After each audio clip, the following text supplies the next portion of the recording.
I'm a seasoned executive with 20 years of proven experience. 1 in 3 is using that line because it is such a go-to that has been recommended for years by resume writers. It just reminds me of how dated you are, not necessarily how sharp you are in the market. I was mentoring this woman in her 50s. It was a huge multi-billion-dollar company. And I said to her, you have 0 sponsors. Because even if this role was made redundant, nobody in that organization, when they saw your name on the list, nobody wanted to save you and give you another one. So I was fired at 55. I was really scared. I had 2 kids, a single parent. I was rejected from TEDx 68 times. 68.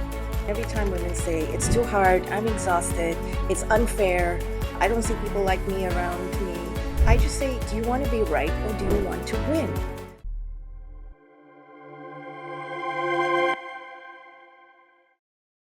Loren, in 2026, do you think the biggest corporate lie isn't psychological safety and it's hard work pays off? Because we have this entire generation who's kind of worked themselves into the ground and only to be told that they are too old at 50. I think that hard work as safety is a complete myth. And we know this because we are seeing not only mass layoffs for very hard workers across the board, whether it's in tech or any other industry, we are also seeing a lot of long-term unemployment, which is a designation here in the US that connotes at 26 weeks or 6 months, that cliff of reemployment is dropping rapidly. So even if there is psychological safety, I think the biggest myth or the biggest lie is that hard work equals safety, because experience isn't a promise.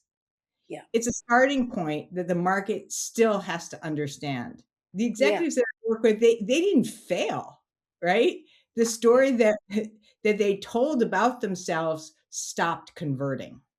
Correct. And this whole notion about number of years equal experience, which is the whole, I guess, generation that you and I grew up in, is no longer true. Yeah. Because, if that alone was able to protect careers, then, your TED Talk comments, half of them wouldn't exist, which I recommend everybody go watch because it's a brilliant TED Talk. But yes, we've been sold this quiet bargain, if you like. Keep your head down, do good work, you'll be rewarded, put in the hours and the months and the years, and that will all accumulate. And that is no longer true. I think the most identifiable way to recognize that is the repetitive nature of, I'm a seasoned executive with 20 years of proven experience. I haven't done an actual poll, but I would imagine that at least 1 in 3 is using that line, Yeah. because it is such a go-to that has been recommended for years by resume writers, by other people that help with LinkedIn profiles, and you see it to the point where it's become a generic, which is not going to help anybody in their career. But also, what I think is important is that it works almost against you. And I say almost because it might be a safe place, so there is some safety in that, but it also serves as a timestamp. So Yes. now you're telling me over and over again, even though me as a hiring decision maker can easily do the math, that this is how much I experience. And then the most obvious reaction to that is, okay, so what? Or who doesn't? Or worse, like, what am I supposed to do with that? You Yeah. know? And And so I like that you say seasoned. Please don't use seasoned. That's reserved for meat. Don't use seasoned for people. that's another really kind of nuanced tell. I say it's nuanced because most people think, oh, that's a really nice and professional way of calling myself mature and sophisticated or experienced. But Yeah. seasoned, again, has been so overused that now it just reminds me of how dated you are, not necessarily how Yeah. sharp you are in the market. Yes, because what we are looking for now is relevance and not how seasoned you are. Right. The difference between relevance and seasoned is important to note that season sends me back Mm, in, into the past. And I'm not looking as any forward facing company to place somebody who is stuck in another point in time. I have yet to meet any decision maker or hiring team that wants somebody to replicate what was done historically.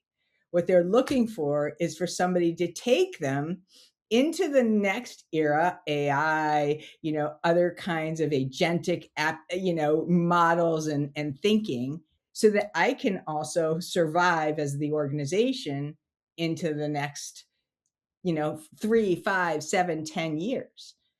yes, So season will just revert me backwards.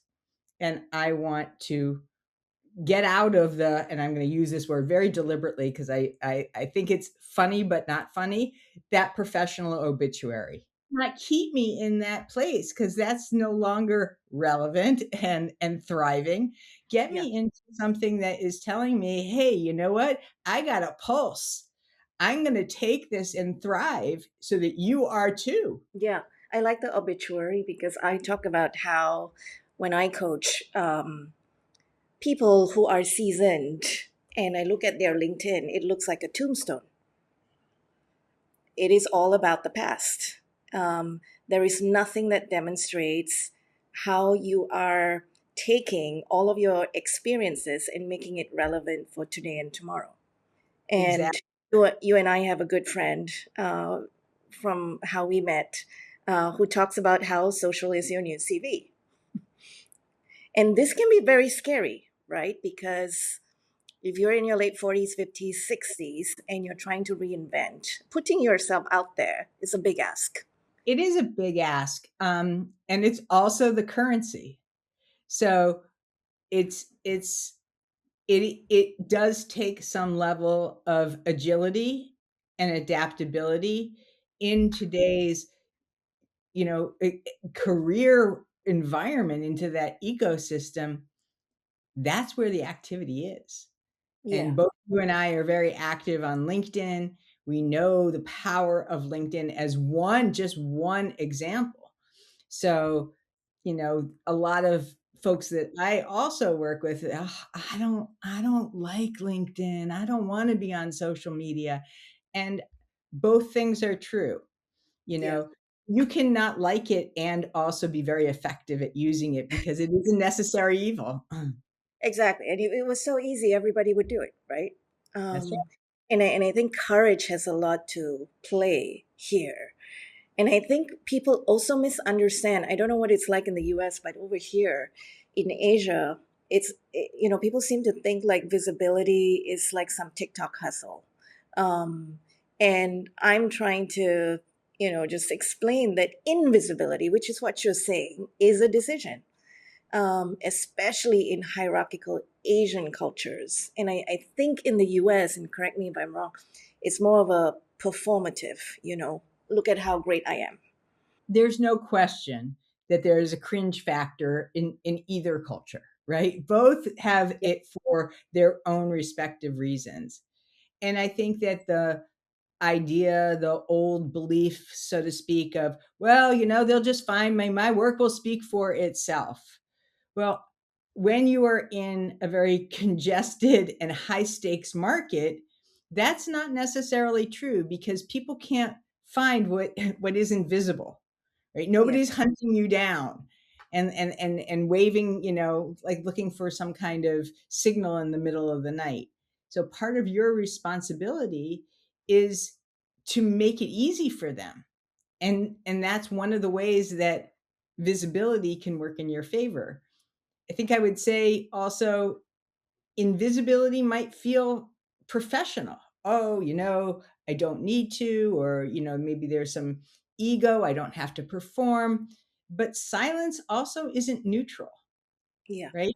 it comes with a decision and also an expensive price tag, because as you watch other people that you may or even may not know land positions or be in roles that you are easily qualified for. It's not like qualifying is your cost of entry.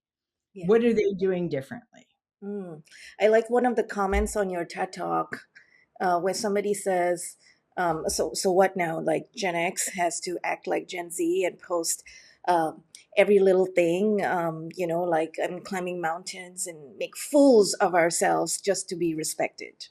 I thought that that was such an interesting comment, and I have over like 470 comments, right? And so the well majority of them are very eye opening and not really in the dig category, but there are a couple of them, and what I remember replying to was, she didn't climb the mountain to be found. She climbed the mountain because that was her challenge. The fact that she shared it even Yeah, before she hit the summit made her made her more relatable yeah, as a leader, because she was unafraid to share that vulnerability because she was clueless.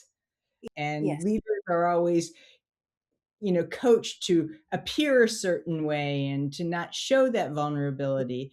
And in her case, it was the exact opposite, because people correct, now cheer her on and identify. correct. And she would have posted even if she didn't make it up there. She would have posted even if she didn't make it up there. That's Correct. 100% right. Yes. Yeah, The it's fact, the fact that she did and developed a following in the process mm, was was to her surprise. She didn't have that as part of her motive or agenda. yeah, She did that because she she was excited about it, and it was scary for her, and I think that it was a really good excuse for her to be able to showcase something that was also representative of this departure from her old position into her new. So she was actually thinking of it as a bridge for yeah. kind of being back in touch with herself. Yeah. So somebody listening to this might go, okay, Lauren and Uma, great. I'm not going to climb a mountain. But you might do other hard things. What has this got to do with corporates seeing me as a viable and relevant candidate?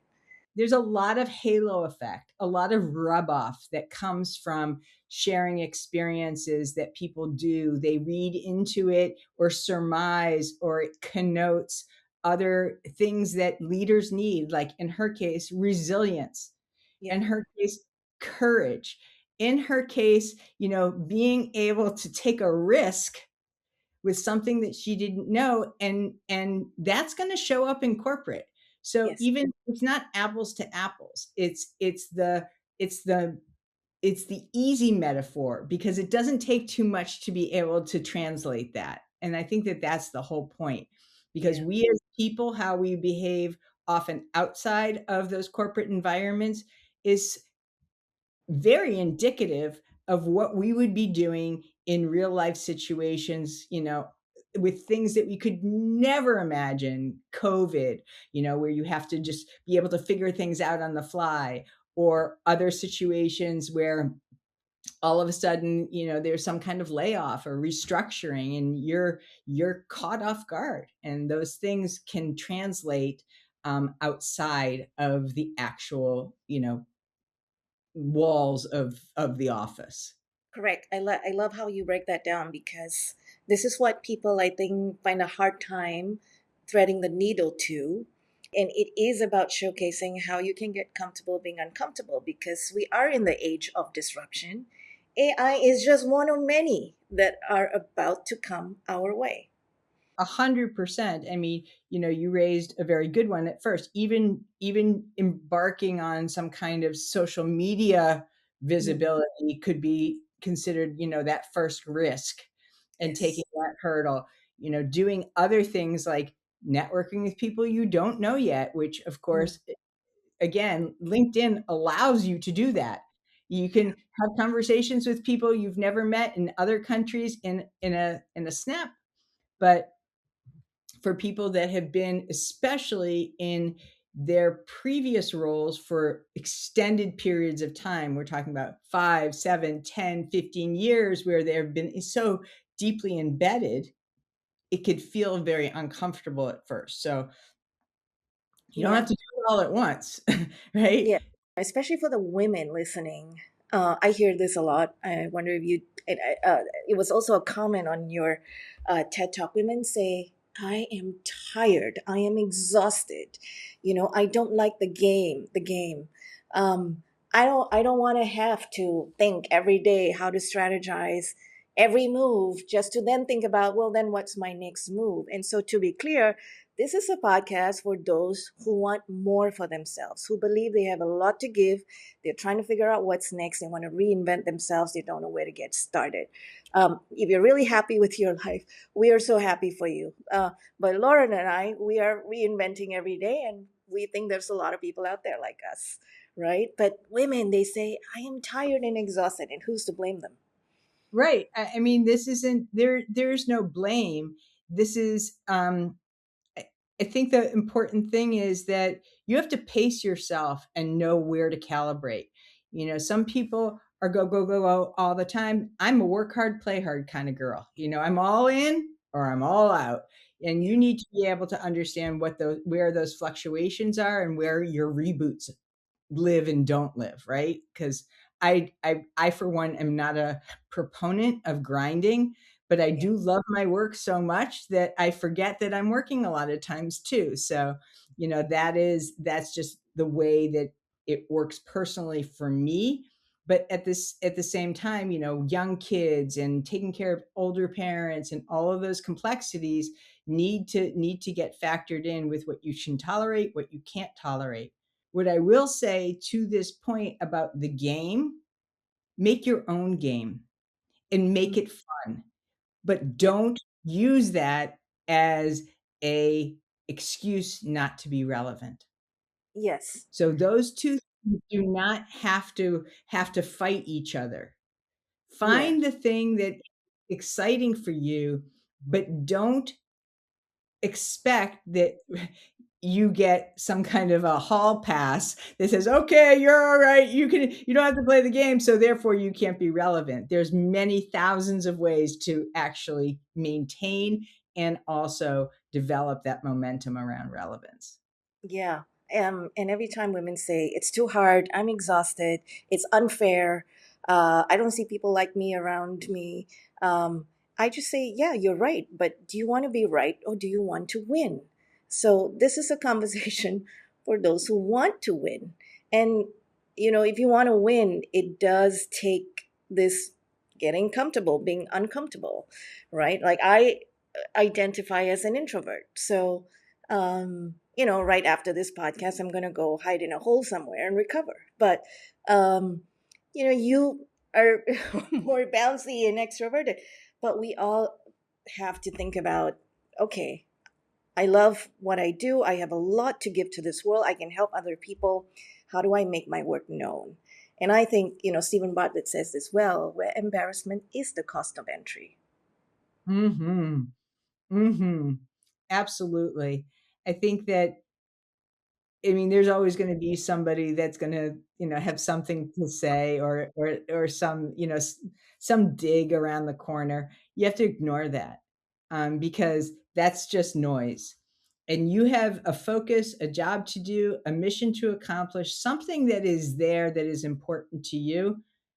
Don't let that get in the way. I do think that I should mention on that note that I was rejected from this TEDx game, I guess you could say, Yes. 68 times. Yeah. 6, 8. Like, after a little while, I started laughing about it. I started singing that Queen song, you know, "Another One Bites the Dust," because I was like, "Okay, you know, here we go again." But, you know, in the beginning, it was a real sting, and then I got some calluses around it, and then it was okay. So sometimes I think that a lot of that is what I refer to as spiritual sandpaper. You know, it takes away a lot of those rough edges, and it starts to make you a little bit more humble or a little bit more, you know, appreciative of what happens when you actually do the thing didn't think was going to happen ever. Yeah. Yeah, I love that. Um, and I think this is the part where we don't get to see the behind the scenes, right? We kind of see the highlight reels of somebody, and we don't understand the layers that it takes to get there. There is actually no shortcut. You and I have lived through long cuts, if you like. And so there isn't like, oh, do this, and then suddenly you're going to get 10 calls from recruiters giving you your dream job. I've had the tears, I've had a lot of face plants, I've made a fool of myself, I'm sure, many times. I've stumbled. I cannot not tell you how many rehearsals I went to, and hit myself on the head 1,000 times. That's not the part that should, allow you to feel bad. Every single time, every rep, it matters. And if you don't have enough reps, that's usually the times that that humility hasn't really set in yet. You feel like it's rejection rather than I have to earn this. And I know that this isn't a happiness podcast, so to speak, but it has been proven that happiness comes from earning. It doesn't Yes. come from automatic wins. It Yeah. comes when you earn that thing, and that's Yes. really where that gratification and fulfillment reside. Yeah. So, you Yeah, I know, think that's the work of Arthur Brooks, right? Yeah, where he absolutely. talks about this. And when you say reps, it also reminds me like it's like at the gym. This is a muscle, right? The more reps you do, the bigger the weights that you can carry. And so Yeah, if you try and start with the big weight, you're going to be immediately humbled. and injured. Yes.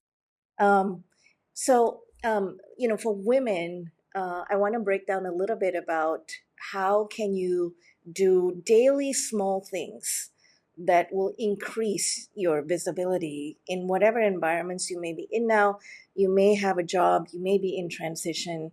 Um, and I was curious because in Asia, there's a lot of hierarchy in a lot of countries here, and there is this concept of face that is layered on top.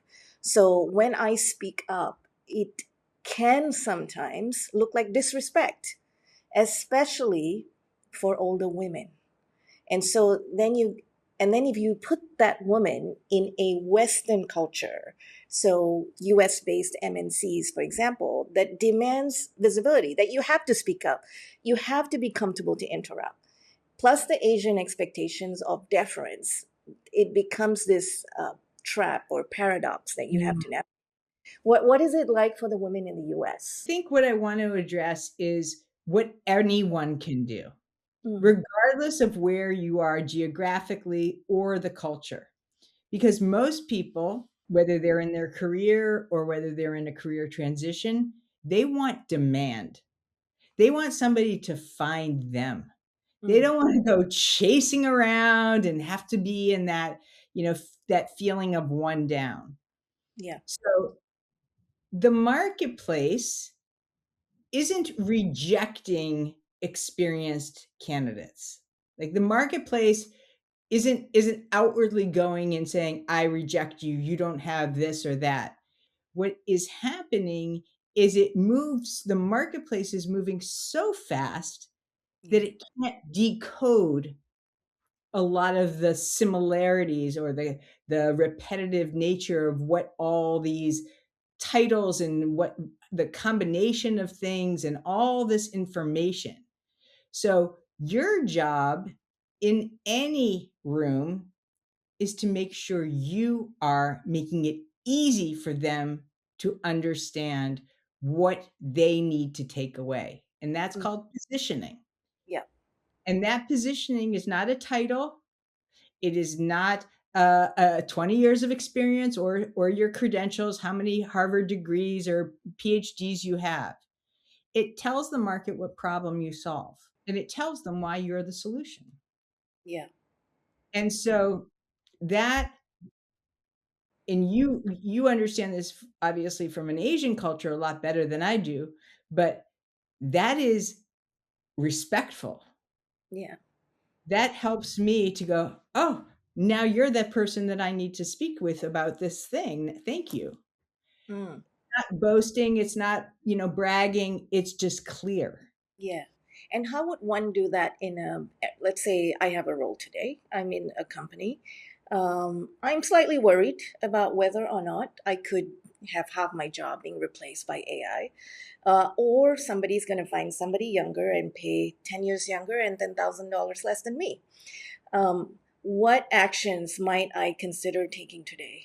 I'm going to give you this framework that I use for myself. I use for all my clients. I reinvent this and repeat this in many, many different ways. I will ask, and we will break down. We will, tease this out. What Mm, is the urgent and expensive problem you have the unfair advantage to solve?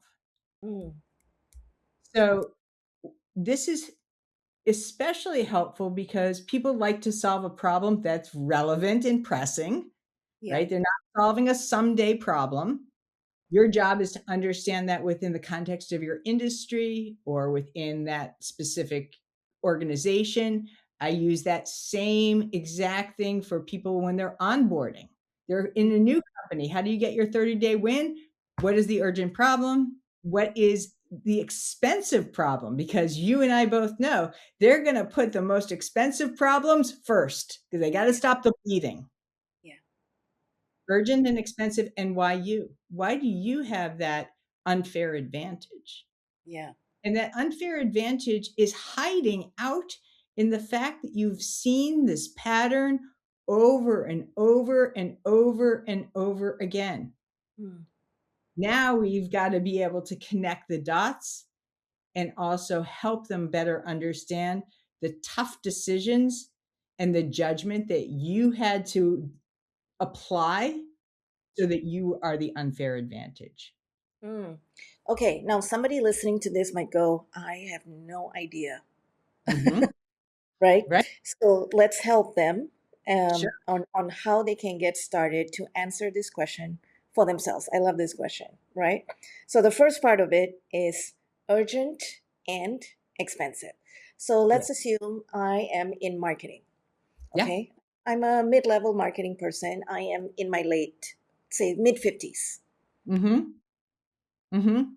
How would So, I thinking is it about, generation? yeah, Is it that the campaign isn't converting? Is it so you know that job, you know the where those hiccups are within that process? What is happening? What is the nut that needs to be cracked? And so I am sure that in that particular example that you're using, there's an initiative or this person has a project, and that project is it's elevated, it's yeah, escalating, it's something that's not going away, and it's causing some kind of leak, whether it's the revenue leak, whether it's a productivity leak, whether it's where is the miss. And so this is something that as a professional, I don't care what level you're at, and I don't care what industry you're in, you must be able to know, but aside from I have a job to do and just execute, yeah, why I'm doing this. yes, I'm doing this yes, because there's a 911, right? There's yeah, something that's going on that needs to be addressed. yeah, And when you identify that, that's automatically now you have an unlock. yeah. Right So there is the first one. yes. So I would say, to add to what you're saying, is always try to find the thread that either links to increasing revenue or profitability or reducing any form of risk for the company. Maybe you're in comms, right? Comms could have a reputational risk, for example, right? If you're in marketing and you said demand gen and you're driving leads, for example, um, consider what your competitors are doing to automate. That's a risk if you're not moving fast enough. How much of the leads that you are producing today is qualified and leading to actual pipeline? And is there enough? And I think if you work for a public company, like go download the earnings report. There Mm. is so much clues in what the CEO is saying, and then use AI, which you and I are big fans of, right? And dump in your CV. Um, if you've been writing on LinkedIn, put all your stories in there. Um, put the earnings report in there, and maybe ask AI to figure this out for you as a starting point. I use this as not in the exact cadence that I'm sharing it here. This is way more simplified, Yeah. but in that variation for interviews, for Mm, to be able to use this because that's what they're listening for. They know that they're not going to necessarily detail it in a job description because those are roles and responsibilities. Those are executional pieces. Your job is to think a couple steps ahead and to really be able to also validate that information in your networking conversations, to be able to ask some good questions that will, identify whether your thesis is correct or yeah. whether it's not. And either way, you're getting closer to the money because once you start validating that, you start developing a competitive edge rather than saying, "Oh, I can do this and I can do that," because so can other Yeah. people. And Lauren, when it comes to self promotion, we talked a little bit about that in terms of social is your new CV. Um, how does that work internally, Mm, right? I love this company that I work for. I've been here such a long time. I don't know if I'm next on the list, right? But people need to know I exist internally. yes, and I agree with you. So you need to take credit for your work, of course. I know that's maybe a place where you might expect other people to just be noticing. I mean, the most obvious one is, and they call them different things around here, but call it a smile file. Keep track of all those wins. Keep Yeah. track of all those wins. Most people don't do that, and then they get to a place where, oh my goodness, I know I've done some amazing things, but what are they? So keep track of that as a regular practice. I would say weekly or biweekly. All the notes and emails where you got the kudos. But also, you want to also be clear about making the tough calls. The tough calls and the judgment that you bring is where you'll be hired next and where you'll be promoted. Because Mm, oftentimes the fix is in the friction, right? If you're always the yes person and agreeing and agreeing and agreeing and agreeing, how much exercising are you doing of your ability to see what is outside of what's right in front of you? Your job is to be able to, like you said, and I think this is very important, right? To be able to discern the risk. yeah. So if you see risk, call it out Yeah. and do it in a respectful way. But those things also, you don't have to wave your arms necessarily and say, "Hey, I deserve to be promoted." Those things can also start to speak for you. Because Yes. those tough decisions, they do take courage. They do. But you're not doing it against anybody. You're doing it for the well-being of, whatever that mandate is. And I think it's very important to really be able to distinguish, the need to feel liked and respected and the need to be able to make those tough calls and take a little bit of a risk on behalf of the betterment of the company or whatever the client or the budget or the organization. So those decisions are the things that really help you to be seen as somebody who is promotable. What you're talking about, Lauren, is an evidence file. Okay, I'm going to repeat everything you just said, which is super important. Number one, take credit for work. Number two, track your wins. I used to have a folder of every compliment I ever got, and I would put it in there. What I wish I would have done differently, though, is if it was a customer or a partner externally, I would have asked them to go write me a LinkedIn recommendation immediately. because they are on a high, right? And when you do a LinkedIn recommendation, it's public. So you never have to ask for permission to use it. And then Right. number three, you said, making the tough calls, the discernment, which I think is a skill for being relevant going forward. So three things there. I'm going to add number four, which is to have sponsors, not just mentors, people who will say your name behind closed doors. I was mentoring this woman in her 50s recently, coaching her. She was let go. And the function that she built over many years, they don't need her anymore. They don't need at that level of seniority. And so it was a huge multi-billion-dollar company. And I said to her, you have zero sponsors. Because even if this role was made redundant, nobody in that organization, the hundreds and thousands of people, at least the people at the top, when they saw your name on the list, nobody wanted to save you and give you another role. So that tells me you have no sponsors. I am so glad that you mentioned that because you want them to have places where your impact can travel for you.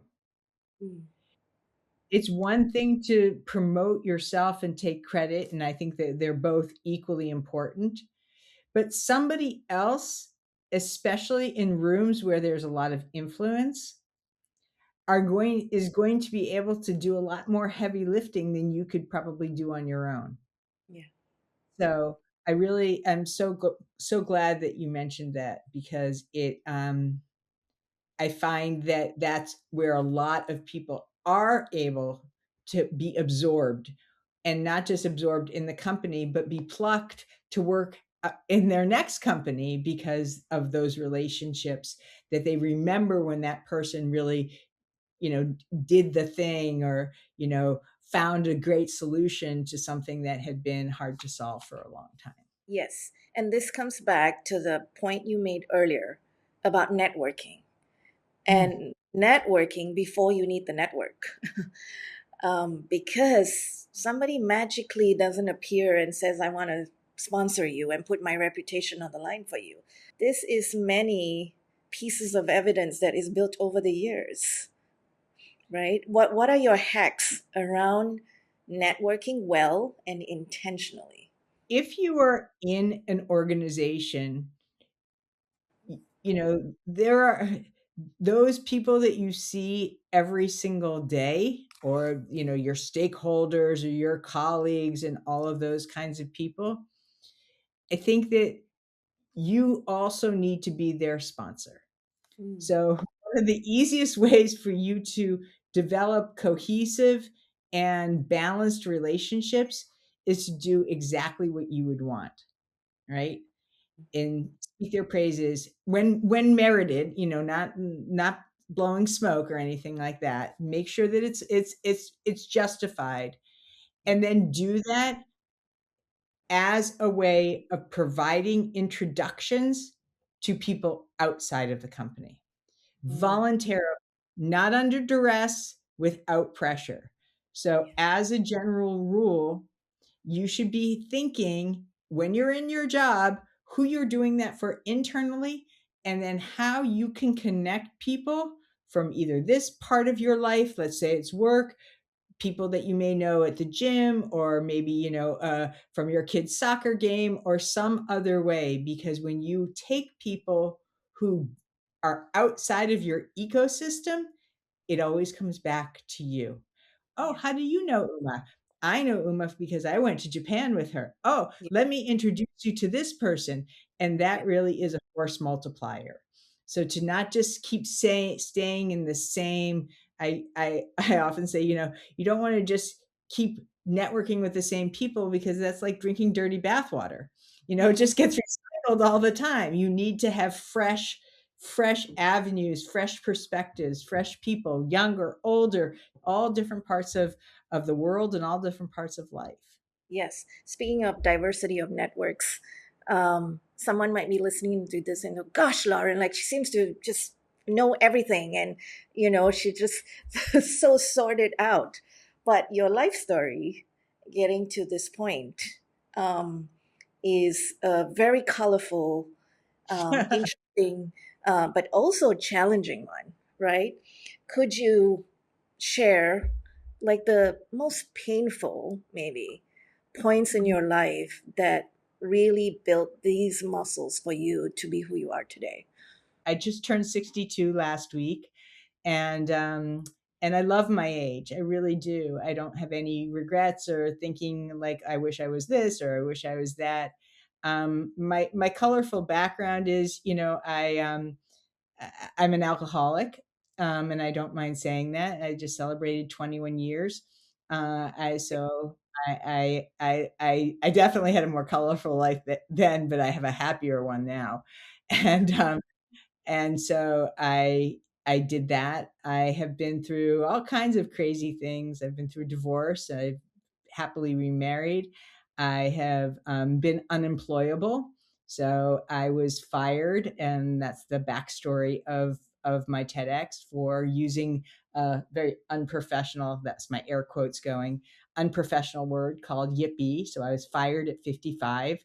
And at the time, I was really scared. I had 2 kids and, basically, a single parent, and not knowing how it was that I was going to, I wouldn't even say reinvent myself at the time. I was wondering how I was going to pay the mortgage. So that was the first step. And I think that what I know is that no one does this alone. That's the first thing, right? Yeah. I have a lot of people in my life that rooted for me even when I forgot to root for myself. So I'm very grateful for that. I started off really scared. I used to tell people I didn't have a low self esteem, I had no self esteem. Mm. And so I built that over time. And the easiest way that I could detail how I did that, because I'm telling you, I had no clue how I was going to build self-esteem, was people told me to do esteemable things, and that Yeah. the come if I did esteemable things.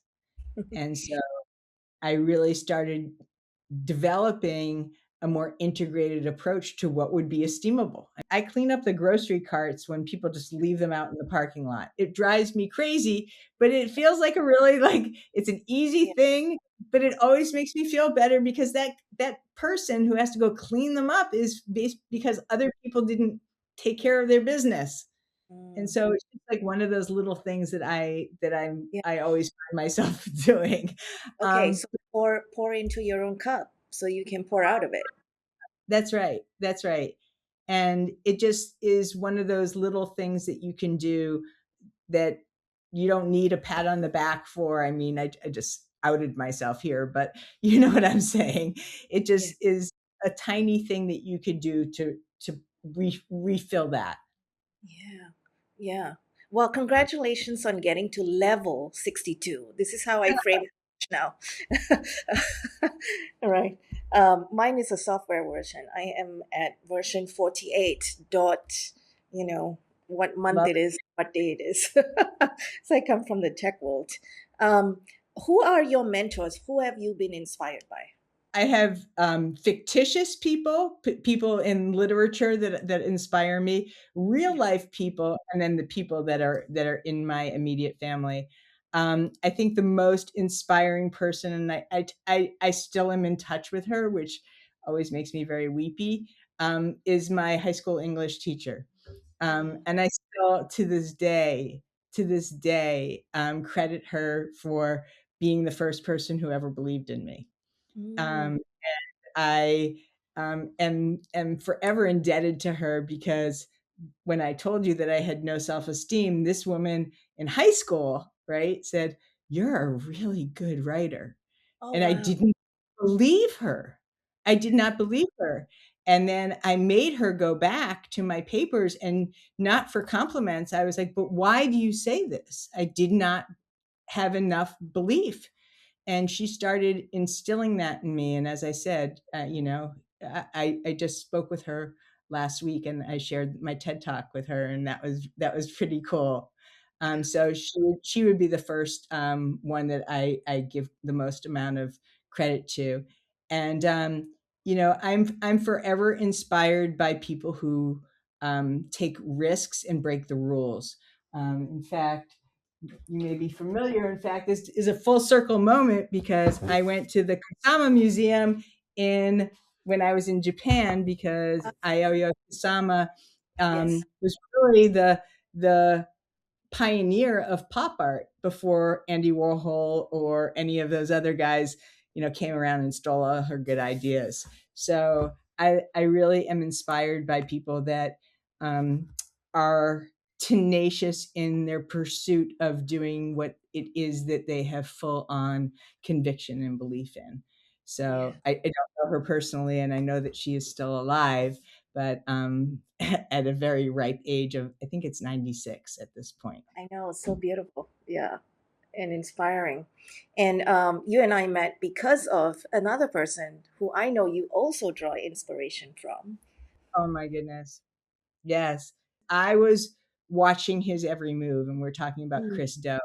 Before I had the great opportunity to meet you in Japan, I had been on a fishing trip with him. Talk about getting uncomfortable.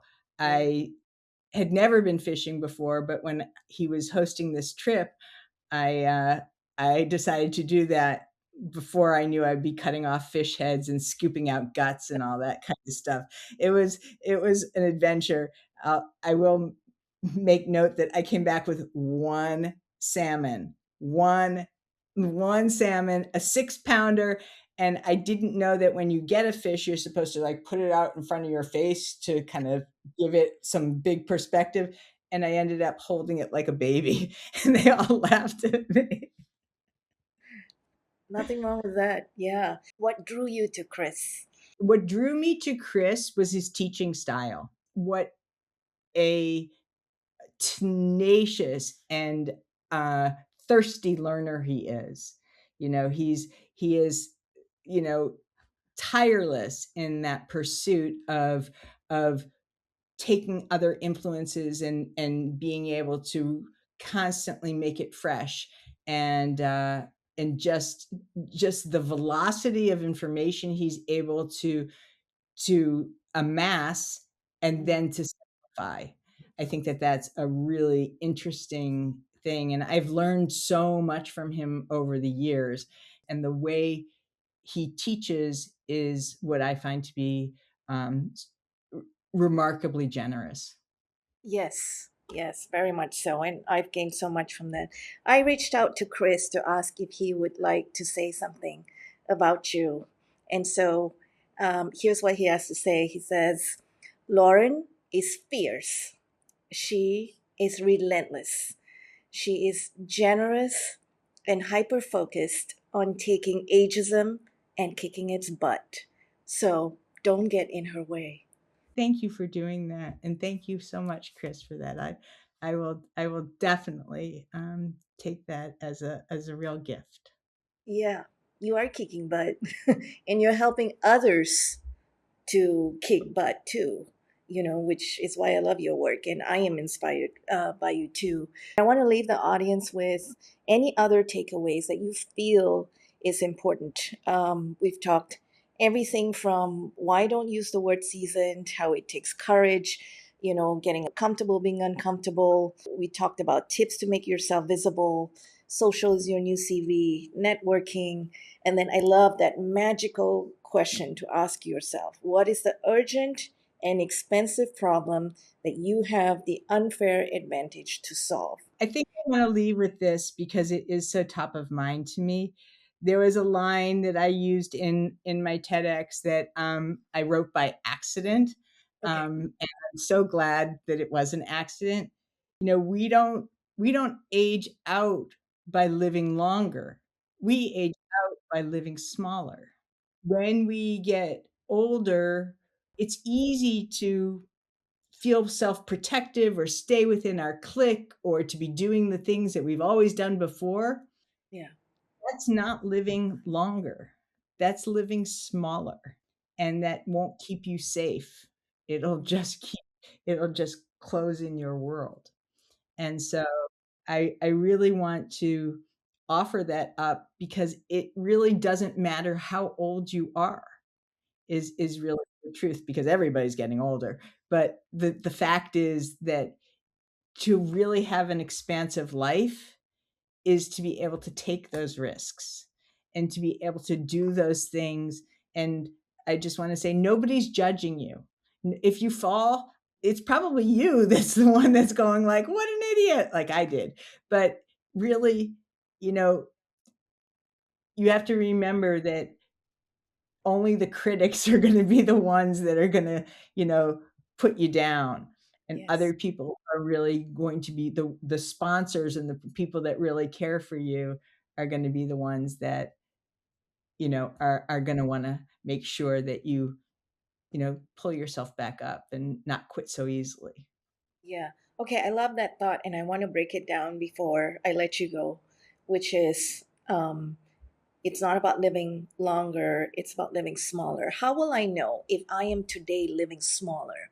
Aging out isn't about living longer, right? Our life isn't better because it's longer. I mean, maybe it is, but also as we get older, the propensity is to make I can't do that, or I'm too old, or that's weird, or I shouldn't, like I'm already, I can't reinvent at this age. And we have this whole narrative or dialogue that starts going in there.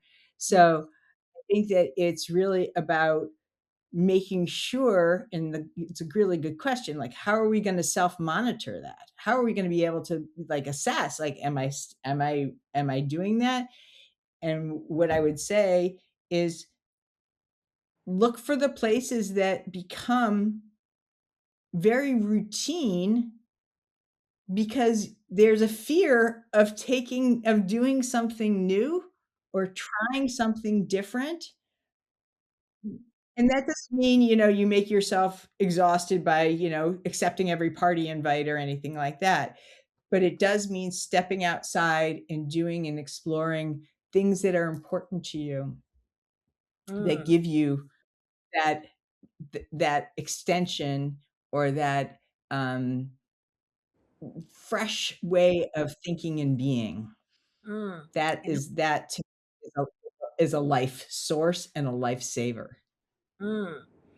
And maybe also life giving if it fills your soul, right? Like I'm an introvert, so going out is a challenge sometimes. Like being in that group in Japan, and trying to Mhm, talk as much and get to know people. Like that was me. That was my spiritual sandpaper because I know it's mhm, going to be good for my soul, and my creative mind. And you were talking about happiness earlier, and actually, it's the same hormones about being excited as it is for fear. So mhm. and so I always ask, like, okay, if I'm 51% excited and 49% fearful, it'll be okay. That's good. Yeah. Lauren, thank you so much. You are an inspiration to so many, and I love the work that you're doing to help so many to Yeah. reinvent themselves and stay relevant, because we're all going to live longer. And I think really thinking intentionally about our next chapters is super important. So thank you for being on Raw with Uma. If you enjoyed this episode, please click subscribe. You're watching this on YouTube or Spotify or Apple, or just listening while you're walking. If you found anything interesting, please share it with a friend. And please check out Lauren. All her details will be included. And watch her TED Talk because I think it'll change how you might be thinking about your way forward. Thank you so much, Uma. Thank you for inviting me, and thank you to Singapore.